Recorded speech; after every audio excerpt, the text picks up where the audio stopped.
오늘도 좋은 소식 물고 온 파랑새입니다. 대반전이 시작이 되었습니다. KBS마저 조진웅 씨를 둘러싼 여러 논쟁이 소년원 출신에 대한 낙인, 주홍글씨를 더 진하게 하는 방향으로 가지 말아야 한다는 건 분명합니다. 소년원생들을 사회에서 도려내고 배제하는 일은 결코 내 아이를, 우리 사회를 더 안전하게 만드는 방법이 될 수 없기 때문이다. 반면 디스패치, 잊어도 될 범죄는 없다 라며 또 디스를 하고 있어요. 기자의 이름을 찾아보니 김소정, 지금 연예부 기자로 알려졌지만 알고 보니 조선일보 출신이라고 합니다. 과거 윤석열을 빨아주는 기사도 썼고, 이재명 대통령을 공격하는 기사도 썼던 인물. 이 같은 기레기들을 보면 우리 시민들이 가만히 있을 수가 없습니다. 시민들의 응징이 나왔습니다. 조진웅 폭로 기자들 추가 고발당해 흉악 범죄자로 둔갑시켜 김경호 변호사의 반격이 나왔습니다. 디스패치 소속 기자는 조진웅 배우가 고교 시절 형사재판을 받았다고 당정했다. 그러나 팩트는 다르다. 그는 소년 보호 처분을 받았을 뿐이다. 알고 보니 전과로 남지 않는 교화 목적의 보호 처분이었습니다. 그리고 조진웅 배우는 사건에 가담하지 않았다는 게 팩트로 드러나고 있습니다. 조진웅 배우가 언급했던 부분이 또 사실로 드러나는 것 같고요. 이 말은 그 장소에 일진들과 있었다는 이유로 이런 처분을 받은 것입니다. 주범들은 큰 처벌을 받았겠죠. 이때 올라온 조진웅 배우의 고등학교 연극반 후배로 추정되는 사람의 글이 화제가 되었습니다. 조진웅 반전 폭로, 오히려 일진에 당했던 선배다. 소년범 사건도 일진들이...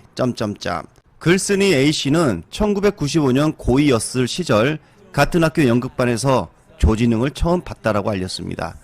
연극 연습을 하고 있으면 3학년 일진들이 아무 이유 없이 들어와 조진웅 형을 때렸다. 후배들이 다 보고 있는데도 조진웅 형을 팼다. 진웅이 형은 실제로는 일진, 이런 게 절대 아니다. 오히려 일진들에게 무지하게 시달리면서 학교 생활을 했던 사람이다. 매일 맞으면서도 반항 한번 못했다. 요즘 말로 빵 서툴이었다. 연극 연습하다가 끌려 나가서 맞고, 들어와도 후배들 보면 웃긴 얘기하면서 분위기를 이끌었다. 만약에 선배가 일진이었다면 당시 맞은 사람이 있어야 하지만 그 형한테 맞았다는 사람은 단 한 명도 없었다. 후배들에게 잘해주던 형의 모습이 남아서 안타까움에 몇 자 적어본다. 이런 글이었습니다. 자, 기사 여러 개를 찾아봤습니다. 자, 전부 차치하더라도 오히려 제 생각에는 이렇습니다. 돈 없는 비판보단 과거의 반성 후 이렇게 훌륭하게 자랐다. 이건 개가천선상을 줘야 되지 않을까. 인류는 옛날부터 불우했던 어린 시절이나 불량했던 청소년기를 딛고 번듯한 어른이 된 사람을 귀감으로 삼았습니다. 개과천선은 칭찬할 일이지 비난할 일이 아닙니다. 한국 사회를 내란의 늪으로 허우적거리게 만든 책임의 일단은 청소년기에 모범생이었다가 추악하고 탐욕스럽게 늙은 내란 세력에게는 한마디도 못하면서 되레 개과천선을 비난하는 비루한 언론인들에게 있습니다. 네, 정답이에요. 논란이 있을 수 있어. 가치관 차이도 있을 수 있는데 실제로 누군가 개과천선했다면 상을 줘야죠. 그러니까요. 네.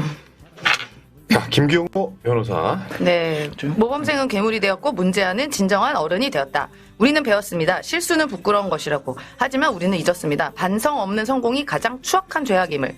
흠결 없는 과거를 자랑하며 나라를 갉아먹는 늙은 모범생들 앞에서 대한민국의 패는 왜 침묵합니까? 진흙탕을 딛고 일어선 배우의 땀방울은 비웃으면서 탐욕스러운 가면을 쓴 대법원장의 침묵에는 왜 동조합니까? 과거를 이겨낸 자에게 돌을 던지지 마십시오. 진짜 두려워해야 할 것은 단 한 번도 반성해 본 적 없는 깨끗한 척하는 괴물들입니다. 네. 자, 김소정 기자라는 사람이 썼던 기사가 윤석열 MBTI는 이정재 정우성과 같다. 이재명은 의사가 결과 보고 울었다. 뭔 소리야? 뭐 이런 기사를 쓴 사람이에요. 김소정이가. 조선일보 기자였 때문에. 근데 이 사람이 그 디스패치 기자라는 거예요? 조진우 보도낸 기자가. 쉽게 표현하면 친년이었네. MBTI가 같으면 이정재 정우성이랑 얼굴도 같아지는 건 아닌데. 그렇죠. 헤드라인은 그런 식으로 뽑는 거잖아요, 지금. 이재명 대통령 MBTI 보고 의사가 왜 울어요? 그러니까. 왜 왕이 될 상이라서 너무 놀라서 울었나? 자, 지금 금융위원장. 이재명 대통령의 반격이 또 나왔습니다. 종교단체도 법 위반 시 해산시켜야 통일교 겨냥이라는 기사가 나왔는데, 오늘 회의에서 이런 말을 한 것입니다. 자, 이 말을 했다는 것은 무엇입니까? 지금 이재명 대통령도 연관되어 있다. 마치 수천만 원 받았다는 민주당 의원 2명, 그것도 한 명은 현직이 아니고요. 자, 이 2명 때문에 이재명 대통령까지 연관이 있는 것처럼 지금 기사가 나오고 있죠. 만약에 연관이 있다면 이렇게 강력한 말을 할 수 있냐 이 말이죠. 제가 볼 때 전혀 관련이 없다. 이재명 대통령은 어떻게 해서든 제목 장사, 내용 장사로 이재명 대통령 흠집 내기 위한, 그리고 민주당을 흠집 내기 위한 기사들이다. 저번에 제가 말씀드린 거 종교단체 정치 개입하고 그 불법 자금으로 이상한 짓 하고 하는 거 해산 방안 검토하라고 한 거 하셨어요? 예, 검토해서 보고서 제출했고 그 다음 주 국무회의에서 보고하는 것으로 계획이 언제 보고서 내셨어요? 저번 주에 제출했습니다. 난 못 받았는데. 아마 전달이 잘 안 된 모양입니다.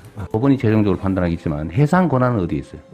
해산 권한은 그 소관부처입니다. 소관부처 해산 명령을 하면 해산 효과가 발생하죠. 예, 그렇습니다. 그게 정당한지 아닌지야 뭐 소송하면 취소하든지 말든지 하는 거고. 예, 일본은 해산을 법원에 청구하게 돼 있는 모양이에요. 예, 법원에 청구해서 법원에 법원이 판단. 우리는 주무부처가 주무관청이 결정하는 거군요. 예, 그렇습니다. 주무관청이 어디예요?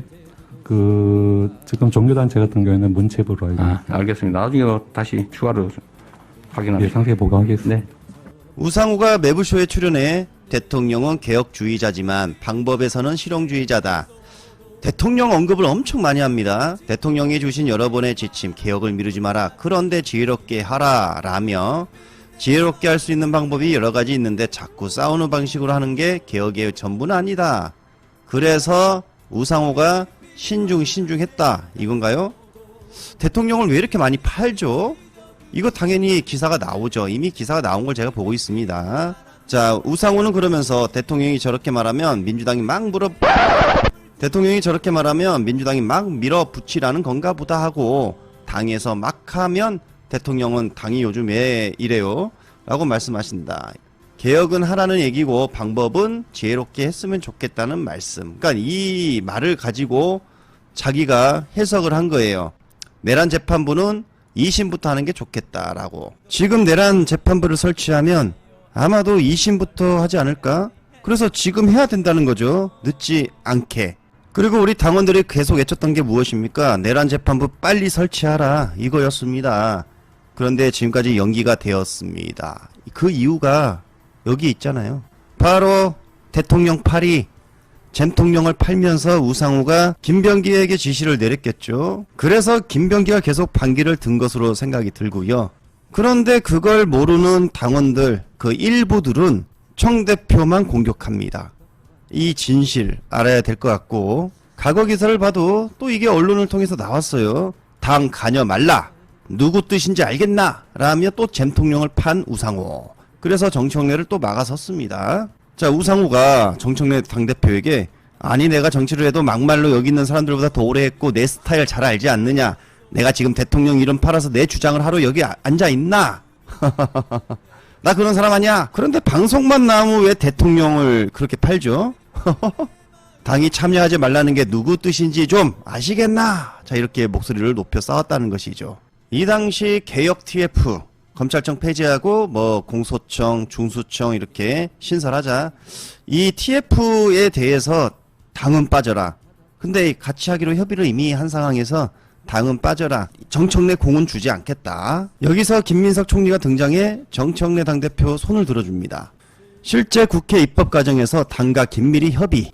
뭐 이렇게 상황 정리가 되었다. 그래서 여기서 또 결정난 부분은 바로 중수청이 결국 그 행안부 산하로 두는 것으로 또 결정이 났고. 자, 아무튼 이 정청래 당대표가 상당히 잘 싸웠어요. 저기 무슨 내란 특검 연장을 안 하는 조건으로 정부 조직법을 통과시켜주기로 했다고. 근데 그 이재명이 시킨 것 같다 이런 여론이 있더라고요. 뒤에서 슬쩍 시킨 것 같다 이런 여론이 있어서 그런지 저한테 비난이 엄청 쏟아지고 있어요 지금. 저는 그런 거기 몰랐어요 실제로. 그리고 저는 그렇게 하길 바라지 않는다. 정부 조직법을 고쳐서 정부 조직을 개편하는 거하고 내란의 진실을 규명해서 그야말로 엄정하게 책임을 물어서 다시는 대한민국에서 내란이라고 하는 친위 군사 쿠데타든 그냥 군사 쿠데타든 이런 게 벌어지는 일은 결코 있어서는 안 된다. 라는 이 당위하고 어떻게 맞바꾸냐라는 게 제 생각이에요. 아니 뭐 불편하긴 하지만 솔직히 약간 더 효율적으로 일을 하자는 거지 정부 조직 개편 안 한다고 일 못하는 거 아니거든요. 그냥 하면 돼요. 그런데 내란의 진실을 규명해서 철저하게 진상을 규명하고 상관한 책임을 물어서 다시는 못하게 이런 거 꿈도 못 꾸게 만드는 거는 아주 민주공화국의 본질적인 가치 아닙니까? 그거 어떻게 맞바꿔요? 그런 건 타협이 아니죠. 저는 그런 걸 원하지 않습니다. 그런 거는 협치도 아니죠. 그냥 제가 참으면 되죠. 정부조직법 뭐 좀 천천히 하면 되고 그 패스트 트랙 하면 6개월이면 되잖아요. 6개월 후에 하면 되죠. 뭐 한 달 후에 하나 6개월 후에 하나 뭔 차이겠습니까?